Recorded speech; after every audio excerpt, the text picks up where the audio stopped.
zmian Raków przed Legią i Lechem. 24. serię gier. Na plecach, ruszył, Krykowiak, mamy to, mamy to! Jesteśmy w ćwierćfinale Euro 2016! Tak, to jest prawda! Salut à toutes et à tous, jak mówił Paulo Sousa, dzień dobry to everyone. Heureux de vous retrouver pour ce 4e épisode. Et à ma gauche aujourd'hui autour de la table, vous le connaissez, il aime les poissons d'avril. Il nous a fait croire que Valdemar Kita allait racheter Legia. C'est Mathieu, @footpolak sur Twitter. Mathieu, comment ça va? Eh ben écoute, ça va. Bonjour, bonsoir, ça dépend quand vous nous écoutez. Et bon podcast à tous. Ça va être très très beau aujourd'hui, on a un invité spécial. Et oui, j'en profite pour introduire notre nouvel invité. Il se tient à ma droite autour de la table. Il aime le bleu. Il est encore engagé en Coupe d'Europe. C'est Johan, fan du Ler Poznań, @LerPoznań FRA sur Twitter. Johan, comment ça va? Quel beau prénom. Merci, ça va très bien. Bonsoir à vous, bonsoir aux auditeurs. Et puis merci de m'avoir invité pour ce podcast. Et ça nous fait plaisir. On en profite pour passer un coucou à Manu qui ne pouvait pas. Il s'est toujours pas remis du poisson d'avril de Mathieu sur Valdemar Kita. Manu, on t'aime, reviens, arrête de faire la tête. Je crois que c'était le match du Leria, moi, mais ok. Oui, c'est peut-être effectivement. Il a tenté un combo Leria Śląsk et Wisła Płock Radom. Oui, c'est peut-être ça en fait, effectivement. C'est peut-être pas le poisson d'avril. Je vous propose qu'on démarre comme d'habitude par les résultats du week-end. Mathieu. Eh ben oui, on va commencer par les résultats du week-end. Un week-end nul de manière générale, donc c'était la 26e journée. Pourquoi nul? Parce que si nul, pour cette journée, on a commencé avec un beau nul 0-0 entre le Zagłębie Lubin et le Warta Poznań. Une victoire 1-0, on était encore vendredi, du Piast Gliwice contre le Górnik Zabrze. Le Górnik Zabrze qui repasse dans la zone de relégation et le Piast qui s'en sort bien depuis l'arrivée de Vukovic.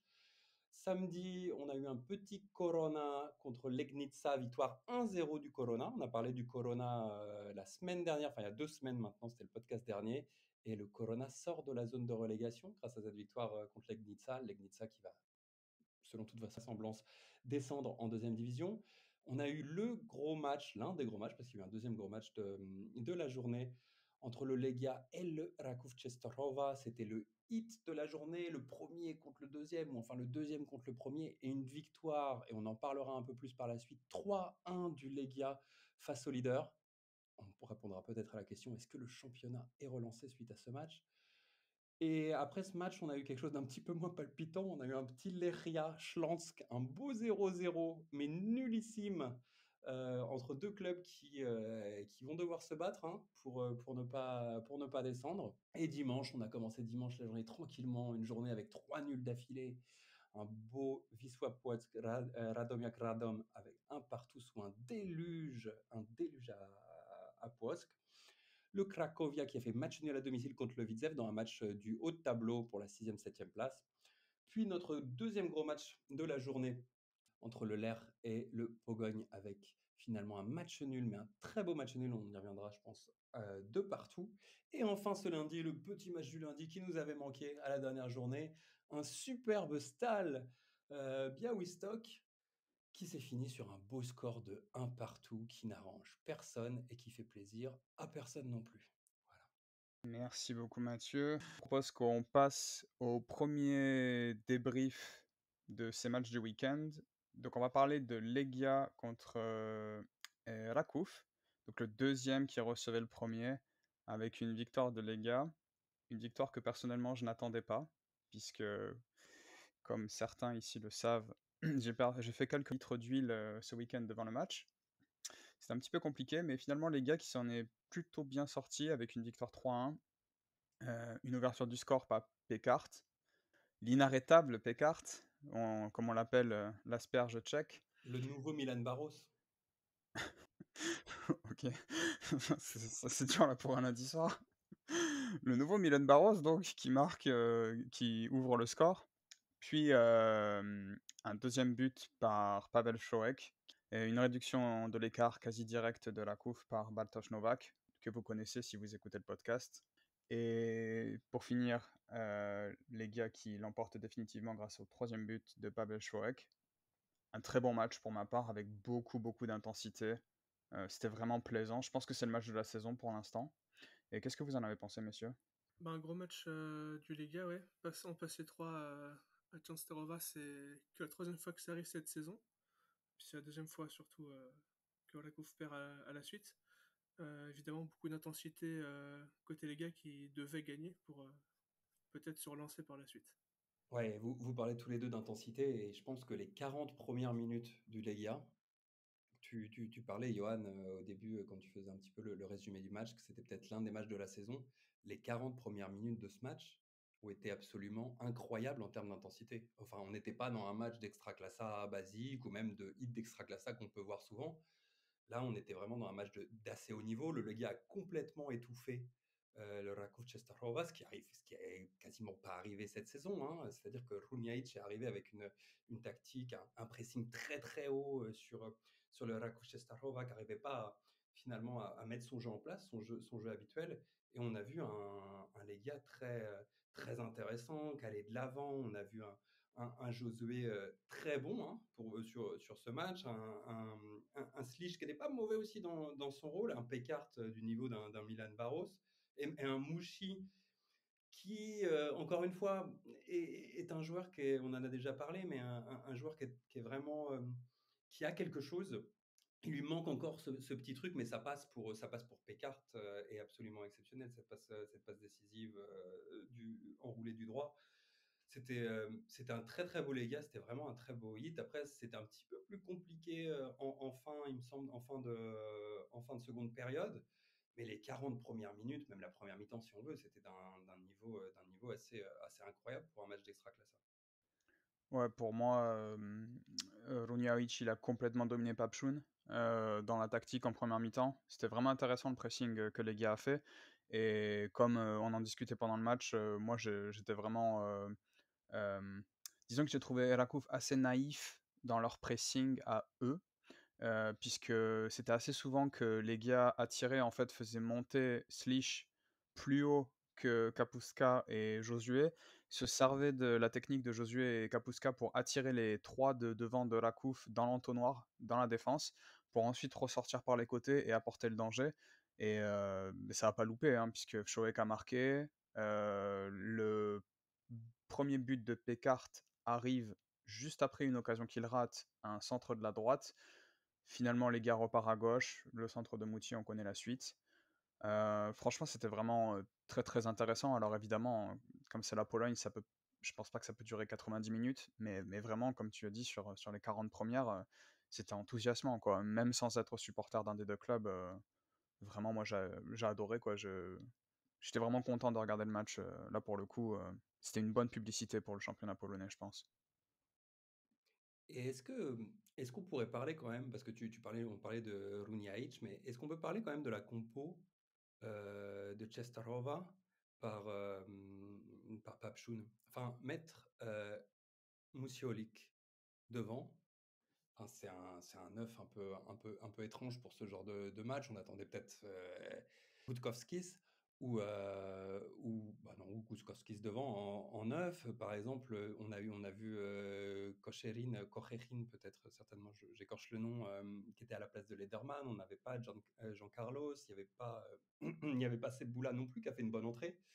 Enfin, je ne sais pas si finalement Papchun ne s'est pas trompé un peu dans son approche. Pour une fois, il faut quand même dire des fois quand Papchun peut se tromper dans l'approche de ce match face aux les gars. Je ne sais pas ce que c'est votre avis les gars par rapport à ça, mais j'ai trouvé la compo un peu étonnante finalement pour ce genre de match.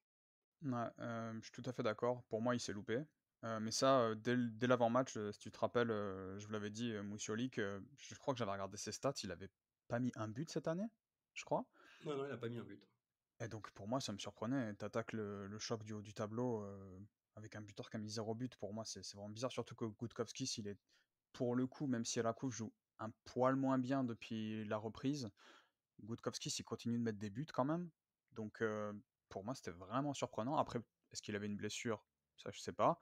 Le reste, j'ai trouvé relativement cohérent, à part Jean-Carlos, qui me semble avait pris les devants sur Kun au poste de piston gauche. Pour le reste, ça me paraissait relativement cohérent. Peut-être Lederman, ouais, donc ça commence à faire beaucoup, ça fait déjà 3 postes. Mais on va dire que Novak était là, Ivi Lopez était là. Ceboula, je le vois pas forcément titulaire, mais les autres joueurs qui avaient le grec, alors je vais pas écorcher son nom donc je vais pas le dire, mais le grec, et puis effectivement, je crois que c'est Gosharkin, l'autre joueur, vous voyez de qui je parle, et je les avais déjà vus contre Schlansk, et ils avaient été très bons, même si encore une fois, Schlansk, voilà, hein, on va pas taper sur l'ambulance. Euh, je, je pense qu'effectivement, Papchoun, il s'est un peu raté. Peut-être péché d'orgueil, qui s'est dit je vais tenter un coup et ça va marcher. Ou alors il a mis une formation un peu plus défensive en se disant que il allait attendre les gars, les laisser, comme souvent, les laisser attaquer, s'épuiser pendant peut-être 30-40 minutes et puis ensuite planter des banderilles en deuxième mi-temps. C'était peut-être son option. Il n'avait pas prévu de prendre 2 buts directement dans les 30 premières minutes, je crois. Après, moi, ce qui m'a étonné, c'est quand même la défense du Rakov. Sur les derniers buts, surtout, Swarek est quand même seul au milieu de la surface. Je sais pas pourquoi est-ce que je sais pas, il m'a semblé que la défense n'était pas dans le coup sur ce match-là.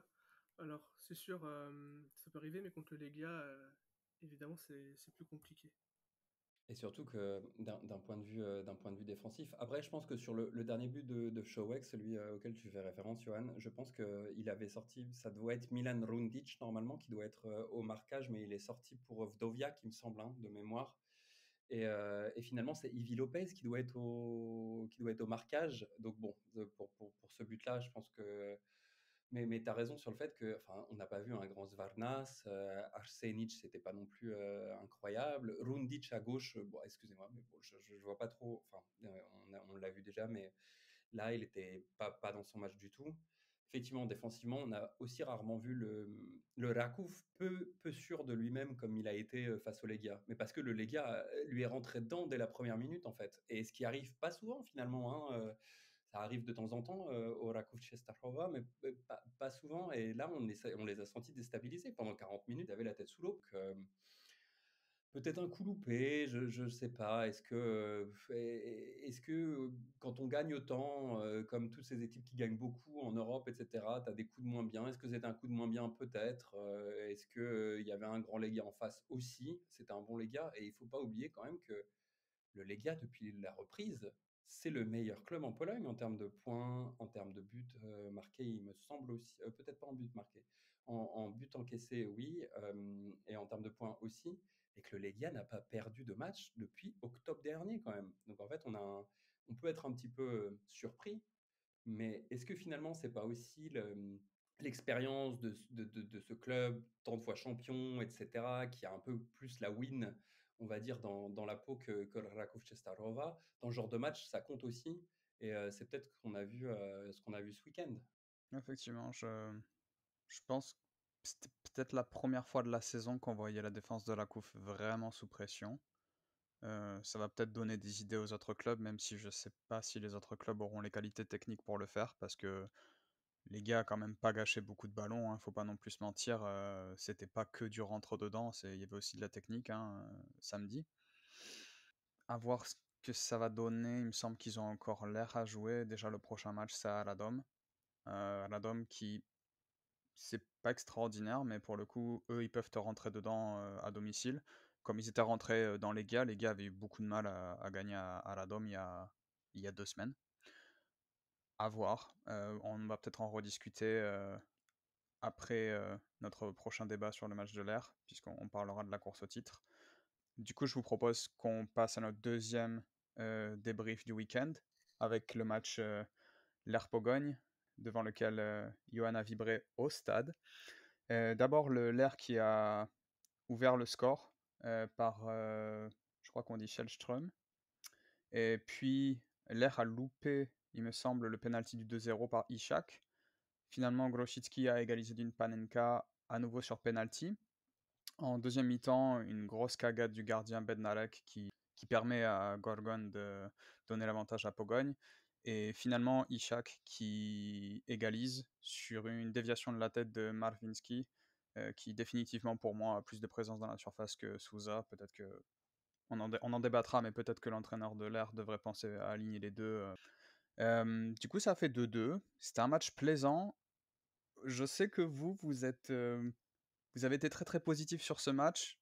Effectivement, j'ai trouvé les deux équipes se sont rendues coup pour coup.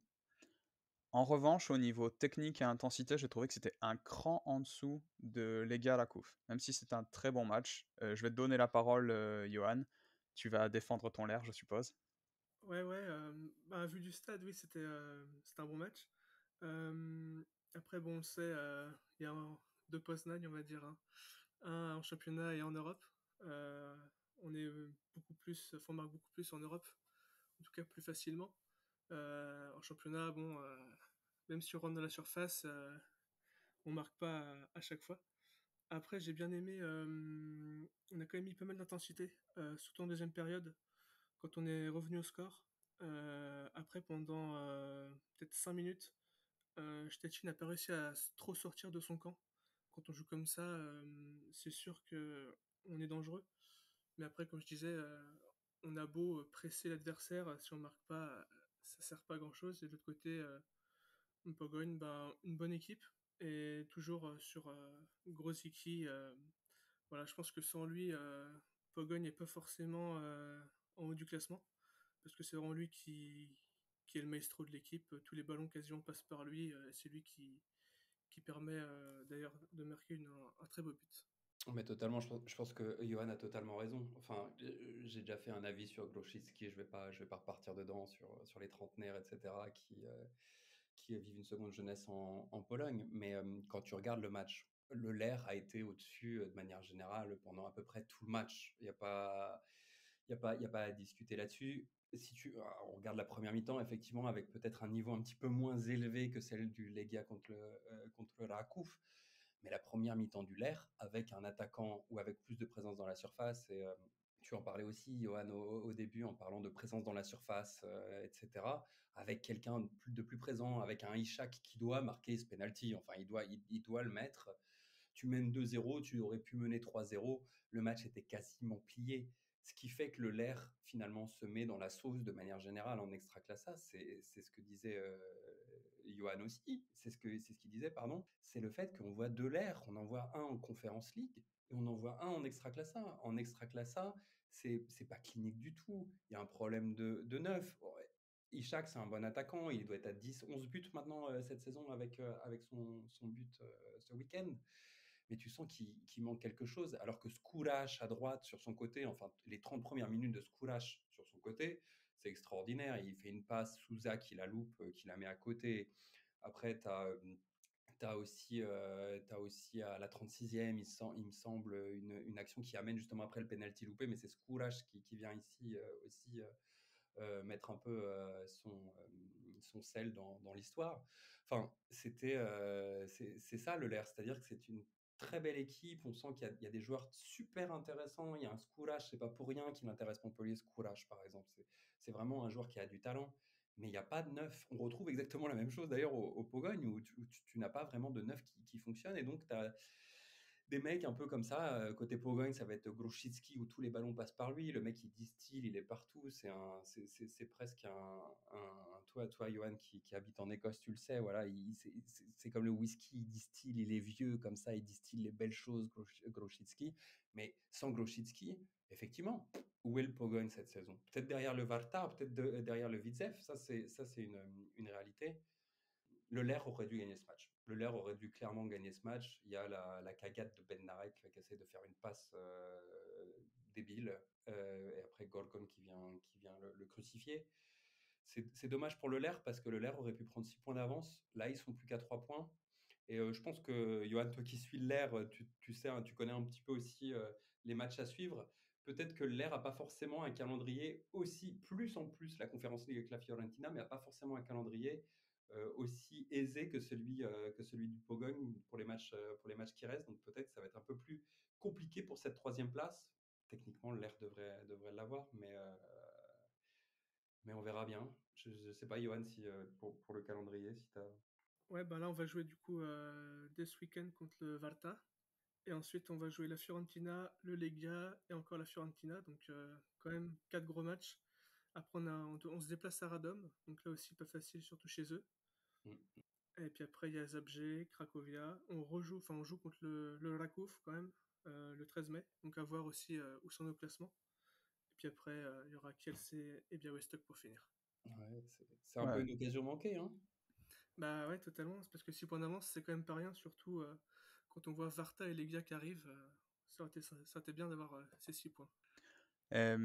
Je vais en profiter de t'avoir, Johan, sur le podcast, parce que moi j'ai quelques questions sur des joueurs de l'air, puisque je regarde pas tous leurs matchs, hein, je vais pas mentir. Moi j'ai quand même des questions sur Baloua, sur Sobier et sur Moravski. Ma plus grosse déception pour l'instant c'est Moravski, parce que moi j'avais le souvenir d'un bon joueur, et là je le vois à l'air et je me dis, ouais il est ok, mais franchement est-ce qu'il apporte vraiment ce qu'il doit apporter? Tu sais, cette expérience, il revient de l'étranger et tout ça. Moi, je suis un peu déçu. Toi, t'en penses quoi? Bah oui, c'est sûr qu'on s'attendait pas à ça quand on l'a recruté. Bon, bah, il est quand même là à récupérer des ballons, mais c'est vrai qu'on s'attendait quand même à ce qu'il soit meilleur. Après, sur Balois, il est à la place de Skoulach, donc compliqué quand même de rentrer. Après, je sais qu'avec Marcinski, pardon, les deux connectent bien, ils se trouvent assez souvent. Ça peut apporter à des buts. D'ailleurs, la dernière frappe du match, c'est Balois qui fait la passe à Marcinski. Pour Moravski, je verrais plus Kvikvetski, le Géorgien, qui est rentré à sa place. J'aurais plus commencé les matchs. Je trouve qu'il apporte plus dans le jeu que Moravski. Ouais, effectivement, le Géorgien, je lui vois. Bon, moi, je suis pas fan techniquement du Géorgien, mais je lui vois plus d'impact que Moravski. Et, et même, comme je disais tout à l'heure, en présentation du match, moi, personnellement, j'irais tenter un Souza plus bas. Alors, je sais que c'est un peu. Est-ce qu'il est capable de jouer plus bas? Ça, je sais pas. J'irais tenter Souza plus bas avec Shellström et puis mettre Marwinski presque à côté ou en soutien de Ishak. Ou, puisque Manu nous disait, lui, il aurait bien voulu voir Shemchak à la place de Ishak. Je sais pas ce que tu en penses, je sais pas si tu penses que c'est jouable, mais en extra classa, je pense que si l'air veut faire la différence, plutôt que de garder sans arrêt ce double pivot qui fonctionne pas tant que ça, je me demande si ça pourrait pas être une idée, tu vois, à tenter. Bah ouais, je trouve en plus que Marcinski et Ishak connectent mieux. Et Marcinski va quand même plus dans la surface que Souza.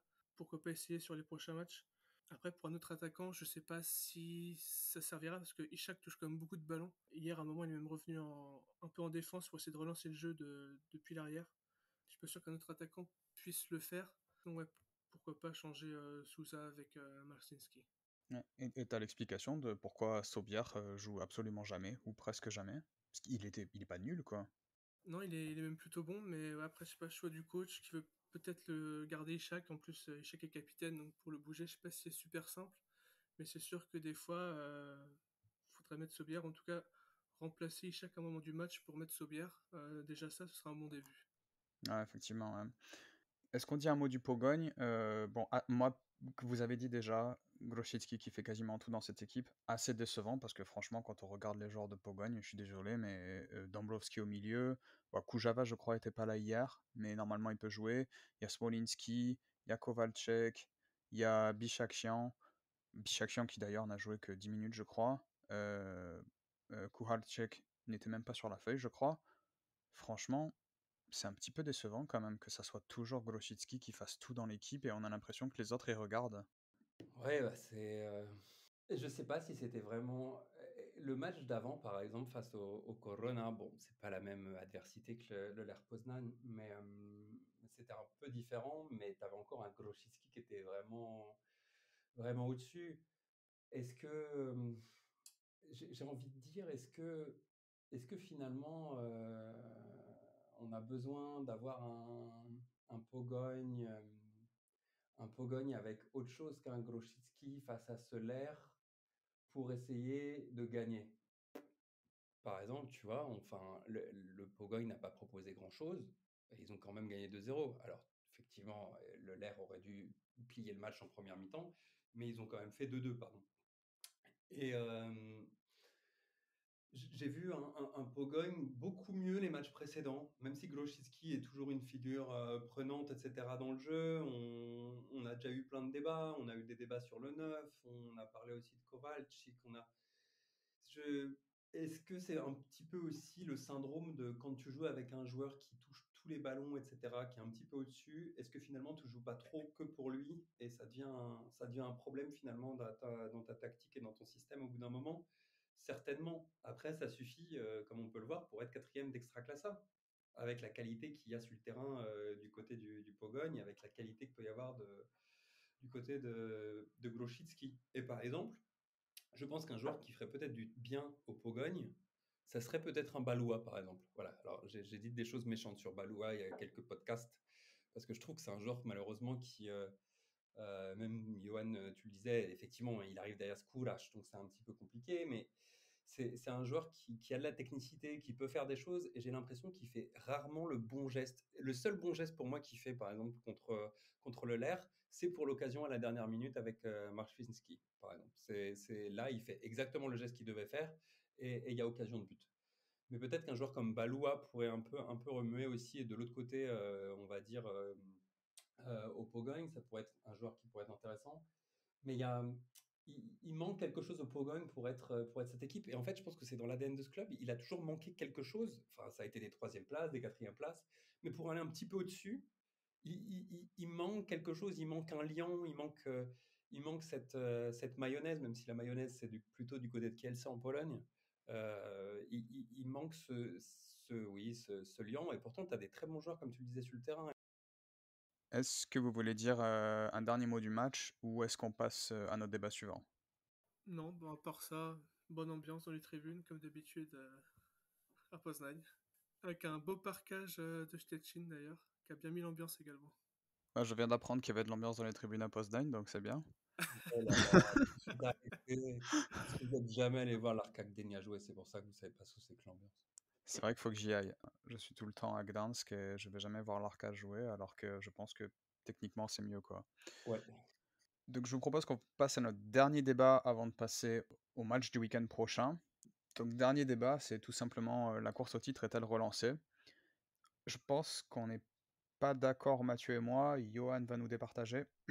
Donc je vais commencer par exposer mon point de vue, pourquoi je pense que la course au titre n'est pas relancée.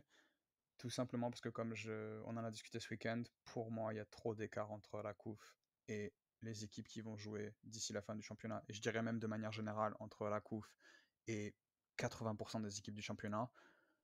Et donc du coup, je pense que même si mentalement ils ont pris une claque, ça c'est clair, mais il suffit qu'ils gagnent à la Dome le prochain match et ça va repartir. Moi perso, je pense qu'il y a trop d'écart. Ils ont un banc solide et je les vois pas s'arrêter comme ça. 6 points, c'est quand même 3 contre-performances minimum. Il reste 8 matchs de mémoire. 3 contre-performances pour la COUF qui fait une saison de dingue. Ça me paraît beaucoup. Donc on sait jamais. Mais mon point de vue, c'est que non, la course au titre n'est pas relancée. Alors bien sûr que si. Bien sûr que si, la course au titre est relancée. Parce qu'on joue les gens comme ça, oui, bon, on a gagné parce que tu es supporter du Legia, Johan, tu pourras un petit peu fanfaronner, tu le fais pas parce que tu as un petit côté où tu te restreins, c'est bien. Mais la course est relancée, totalement. On avait un Rakov Testarova, cette espèce de grosse machine qui roulait sur tout le monde, malgré le fait que des fois, et comme on le disait avant, ça jouait un petit peu moins bien dernièrement, mais qui roulait quand même sur ses adversaires avec des 3-1, des 4-1. Et qu'est-ce qui s'est passé? Qu'est-ce qu'on a vu? Eh ben, on a vu un Rakouf qui s'est fait malmener, un Rakouf qui s'est fait marcher dessus pendant une mi-temps, et un Rakouf qui a eu du mal à réagir. Alors effectivement, il reste que 8 matchs. Le Legia joue la semaine prochaine, enfin cette semaine, pardon, donc pour la prochaine journée, contre Legnica. Normalement, c'est une victoire côté du Legia. Le Rakouf joue contre Radom. Attention Radom. Radom, bon, c'est 10e, etc. Mais c'est pas si facile de gagner contre Radom. Ça peut, ça peut faire un match nul. Il y aura plus que 4 points d'écart. Après, techniquement, je suis d'accord avec toi. Cestarova, un calendrier beaucoup plus facile. Ça affronte le Leria, le Corona. Il y aura le Ler quand même. Et après, le Wisła et le Zagłębie. Alors que le Legia devra jouer le Pogoń, bon, le Warta, le Leria. Enfin, c'est à peu près finalement équivalent. Et bien sûr, le classique contre le Ler dans 2 journées. Mais il faut penser à quelque chose d'important, c'est aussi le côté psychologique des choses. Le Legia est une machine qui sait gagner. Le Legia est un club qui a une histoire de la gagne en Pologne. C'est pas le club le plus titré en termes de championnat pour rien. Où est le Raków Częstochowa dans cette histoire? Pour le moment, il est au début de son histoire. Le Raków Częstochowa, c'est des deuxièmes places et pour l'instant, aucune première place. Je ne dis pas que la course est relancée à 90%, je pense qu'on est quand même encore, allez, 70-30, mais le match prochain, s'il n'y a pas de victoire contre Radom du côté de Rakov, ça va tourner dans les têtes. Et ça va tourner dans les têtes en se disant, ah ouais, maintenant on n'a plus que 4 points, etc. Parce que c'est quand même un groupe qui n'a pas l'habitude, de manière générale, à jouer cette dernière ligne droite, à ces derniers matchs, etc., qui sont des matchs sous pression, surtout quand tu as le Legia derrière toi qui est là et qui pousse avec son souffle dans la nuque, qui te dit, je vais te manger, je suis derrière toi. Donc pour moi, c'est quand même relancé, parce qu'on passe de 9 à 3 points. Et le prochain match, si on passe de 9 à 6 points, pardon, et si le prochain match, on a, comme on l'a dit, un Radom qui accroche le Rakov, et ben ça fera plus que 4 points. Et du coup, je vais appeler notre juge de paix, Johan. Tu as entendu mes arguments, tu as entendu les arguments de Mathieu. Veux-tu trancher? Je vais essayer. Pour moi, je pense que le prochain match sera déterminant. Comme disait Mathieu, si Rakov perd, j'ai un moyen qui commence à lâcher encore plus. Il leur fera quand même 3 défaites à suivre. Donc dans les têtes, ça va peut-être commencer à cogiter un peu. Après, le Legia jouera quand même le Ler, même le Varta chez eux. Et puis Stettin, s'ils sont encore dans la course au podium, ils peuvent être quand même embêtants à jouer. Côté Rakov, il y aura juste le Widzew et le Ler. Donc je pense quand même qu'au final, Rakov va être champion. Mais ça dépendra surtout du prochain match. S'ils le perdent, il faudra être bien accroché dans les têtes. Surtout qu'il y aura possiblement la finale de la coupe à jouer contre le Lega. Et si le Lega l'emporte, il y aura encore plus de pression sur le Rakov. Puis surtout dans les têtes, perdre une finale, ça fait jamais plaisir. Le LR peut en témoigner. Mais sinon, ouais, je pense que le prochain match sera déterminant. Après, on verra. Le Lega, de toute façon, devrait battre logiquement l'Egnitsa. Et comme vous l'avez dit, Radom chez eux, ils sont quand même assez embêtants à jouer. Sur les 2 derniers matchs, la défense de Rakov était vraiment absente.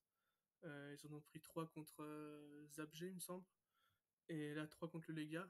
À voir s'ils peuvent l'emporter ou pas face, face à Radom. Effectivement, ouais, la prochaine journée risque d'avoir son importance. Et d'ailleurs, je ne sais pas ce que vous en pensez, mais moi, le match que j'attends le plus d'ici la fin de la saison, du coup, c'est la finale de la Coupe. Parce que là, après ce qui s'est passé samedi, je me dis ça va être dantesque. Je pense, ou alors ça va faire un 0-0 tout pourri, mais je me l'imagine pas comme ça, je me l'imagine vraiment comme la belle, quoi. Rakov qui a pris le match aller, les gars qui a pris le match retour, et là on va décider qui est le boss, quoi. Bah, ça s'annonce. Alors, ne présumons de rien, Johan, parce qu'il y a quand même un match demain contre Kalisz, non? Il me semble. Hein, Oui, c'est ça, ouais, à 20h30. ouais, à 20h30, le Legia demain contre Kalisz. Alors peut-être que Kalisz, on ne sait pas hein, ce qui peut se passer. Bon, normalement, le Legia doit l'emporter. Et après, c'est le Górnik Łęczna contre le Raków Częstochowa, donc le 5 avril, hein, à 20h30 aussi. Et la finale, tout le monde attend la finale Rakov-Legia, bien sûr que tout le monde attend, parce qu'effectivement, c'est le match des grands, les deux champions presque finalement, parce qu'on en parle très peu, enfin on en parle peu, on en parle, mais la saison du Legia, on parle beaucoup de Rakov, etc., mais la saison du Legia, c'est une saison de champion cette année aussi. Enfin, s'il n'y avait pas un grand Rakov Cestarov en face et qu'on avait comme d'habitude un Ler Poznan, je suis désolé Johan pour le Ler, mais si on avait un Ler Poznan comme à son habitude, un petit peu ambivalent, etc., comme l'a si bien dit Johan, le Legia, pardon, normalement serait champion cette saison. Mais on a un grand Rakouf en face. Donc effectivement, c'est un peu le match des titans que tout le monde attend, cette espèce de belle, comme tu le dis. En tout cas, ça va être intéressant parce que c'est un match différent, le match de la finale de la Coupe de Pologne. Ça se joue en plus en Narodowe, donc c'est un stade aussi où il faut prendre ses marques, etc. Et les deux clubs ont quand même l'habitude de ce genre de match maintenant, parce que même en termes de Supercoupe, etc., le Rakov Czestochowa avait remporté les dernières. Donc à voir, ça va être intéressant. On présume de rien. On attend les deux matchs déjà de demi-finale face à Kalisz et face à Weszna, et après on verra ce qui se passe. Mais en tout cas, on a un beau championnat en haut. Je pense que ça, c'est quelque chose que je pense que vous serez d'accord, mais on a enfin un championnat avec le premier et le deuxième. Ça faisait longtemps quand même, on n'avait pas eu cette. Enfin, ça faisait longtemps. Ça faisait quelques temps qu'on n'avait pas eu cette espèce de bataille avec deux clubs qui sont vraiment dans une grosse dynamique, avec des gros effectifs, avec deux très bons entraîneurs. Finalement, la saison dernière, on avait Skorja, qui est aussi un très bon entraîneur avec le LER et qui est revenu et qui a réussi à faire gagner le LER. Mais maintenant, avec Runjaic et Papchun, je pense que c'est vraiment un très beau duel. Donc, ça sera sur le terrain, en dehors du terrain, etc. Donc, c'est vraiment un duel intéressant et qu'on a pu suivre cette saison et qui continue.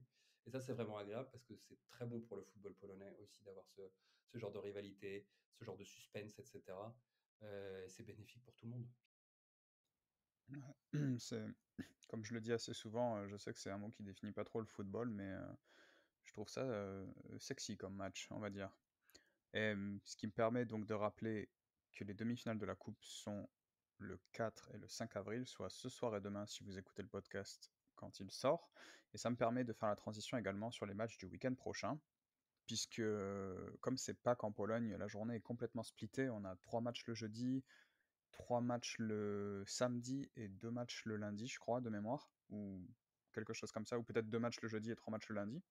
Du coup, je ne sais pas si vous avez regardé la journée, moi j'ai 2 matchs la journée prochaine qui m'ont attiré l'œil. Le premier de mémoire, c'est le derby de Poznań. Il me semble que Warta, dis-moi si je me trompe, Johan, il me semble que Warta reçoit Lech le week-end prochain. C'est l'inverse, c'est l'air qui reçoit Valta. Ah, ok. Donc Lech reçoit Warta le samedi soir à 19h, 20h pardon, heure française. Et le lundi, on a donc le fameux match Radomiak-Radom qui reçoit Rakuf. Et j'ai envie de le regarder pour deux raisons. La première, c'est donc que Radom est très dur à battre à domicile. Et la deuxième, c'est évidemment la réaction de Rakuf en championnat, puisque en coupe, a priori, contre Wanchna, ça devrait le faire. Euh, donc, est-ce que vous avez des matchs que vous voulez regarder? Toi, Johan, je me doute duquel. Bah moi oui, en plus je vais au match donc Claire Valta. Normalement, encore une fois, bonne ambiance. C'est pas souvent quand même que des clubs d'une même ville soient amis. Dans ce cas-là, ça arrive. Après oui, c'est sûr, du coup, Radom contre Rakov pour voir du coup si Rakov va craquer ou pas. Et puis après, je pense que ouais, c'est à peu près tout. Peut-être Pogoń Szczecin contre Cracovia pourrait arranger le LER si Cracovia gagne. Mais après, par ça, y a pas d'autres gros matchs qui m'intéressent beaucoup. Ouais, alors je vois que vous avez quand même oublié des gros matchs, hein. Vous avez oublié le Piast qui s'annonce formidable. Non, mais plus sérieusement, moi, il y a un match que je vais quand même regarder et qui fait pas partie des gros matchs que vous avez annoncés. Ça sera certainement le Górnik Zabrze Korona Kielce, parce que je pense que c'est un match très important pour le Górnik. Comme on le sait, Urban est revenu en tant que coach du Górnik. Et c'est le match à domicile qu'il faut absolument gagner contre le Corona, qui est eux aussi maintenant remonté au-dessus de la zone de relégation. Et c'est la victoire ou rien là, côté Górnik, sinon ça les mettra à 5 points de mémoire de la zone de non relégable. Donc je pense que c'est le match que je vais regarder à 20h30, voilà. Et puis je vais vous laisser les beaux matchs. Moi, je vais m'occuper de regarder un petit peu Podolski, de voir ce qui se passe et de voir mon Corona que j'aime bien quand même depuis la reprise, qui est plutôt intéressant. Donc ça sera mon planning. Ouais. Merci Mathieu. Et pour tous les gens comme moi qui ont envie d'être une nouvelle fois déçus, il y a Jagiellonia Białystok contre Lechia Gdańsk Oh non! lundi à 15 heures heure française. Moi, c'est le genre de match où je me dis à chaque fois qu'il va bien finir par se passer quelque chose et à chaque fois je suis déçu. Donc si vous avez envie d'être déçu avec moi, lundi 15 heures, Jagiellonia Białystok, Lechia Gdańsk, on se donne rendez-vous et on pleure ensemble. Non, mais en plus, sincèrement, je pense que le Leria, enfin, je vais taper sur, je vais tirer sur l'ambulance, mais j'ai de plus en plus de doutes sur le Leria et la possibilité que le Leria se sauve. J'ai plus l'impression qu'on va avoir un derby Trójmiasta la saison prochaine en Pierwsza Liga que du Leria qui va se sauver. Enfin, le dernier match face au Śląsk, le Śląsk jouait sans beaucoup de joueurs majeurs, et Yeboah n'était pas là, etc. Et ils n'ont même pas réussi à marquer un but, en fait. Voilà, je vais pas continuer de taper sur le Lerka, mais c'est une descente terrible pour retrouver leurs meilleurs ennemis en PSV Liga qui s'annonce pour le moment. Enfin, c'est pour ça que tu rigoles, mais je pense que Białystok, si Białystok gagne, j'ai quand même des gros doutes sur la suite de la saison du Leria, hein, qui devra se taper le Legia d'ailleurs en avant-dernière journée. S'ils doivent se maintenir, ça va être compliqué. Ouais, c'est marrant parce que t'as pas envie de taper sur l'ambulance, mais pourtant, quand tu les défonces, on sent le sourire derrière. Non, pas du tout. Non, non, non, non, non, vraiment. Alors, il y a vraiment, non, il y a vraiment aucune animosité. J'ai des amis qui sont supporters du Leria, mais c'est juste que je comprends pas comment ce club est géré, en fait, c'est tout. C'est comme le Schlansk, c'est des grands clubs pour moi qui devraient être en Extraclassa, et je comprends pas comment c'est géré. Et je pense sincèrement que de descendre en Pierwsza Liga, comme ça a été pu être le cas par exemple du Wisła Kraków, je voulais peut-être en parler un petit peu vite fait, mais ça pourra redonner un nouvel élan, etc. Et peut-être finalement couper un peu dans le vif de tous les problèmes qu'il peut y avoir, etc. Et de vivoter en extraclassa comme ça, comme c'est le cas. Je n'ai pas envie de voir particulièrement le Leria en Pierwsza Liga, hein, de manière générale. Je pense que c'est un club qui devrait être en Extraclassa et qui devrait avoir un stade avec plus de gens dedans, qui devrait proposer du jeu comme on l'a vu par le passé, etc. Mais cette saison, c'est nullissime comme le Schlansk, malheureusement. Et c'est plutôt une amertume, tu vois, qu'une envie de tirer sur l'ambulance et d'être joyeux. Je suis un peu amer par rapport à ça, même si je suis supporter de l'Arca. Je dois reconnaître que le Leria est un club qui est important en Extraclassa quand même. Voilà, et donc si Manu, tu écoutes le podcast, c'est pas un poisson d'avril cette fois-ci. Non, non. Je voulais juste faire un petit point avant de finir sur le Wisła Kraków. C'est possible, juste un petit peu, parce que la Pierwsza Liga, on n'en parle jamais. Ouais, vas-y, bien sûr. En plus de ça, je voulais juste pointer quelque chose du doigt. La différence entre Wisła et Lechia, c'est que pour moi, Wisła, ils ont quand même une fanbase, alors que Lechia, ils ont quasiment personne au stade, et ça, c'est plus problématique pour Oui, la c'est vrai, c'est vrai. Bah, Liga, ouais.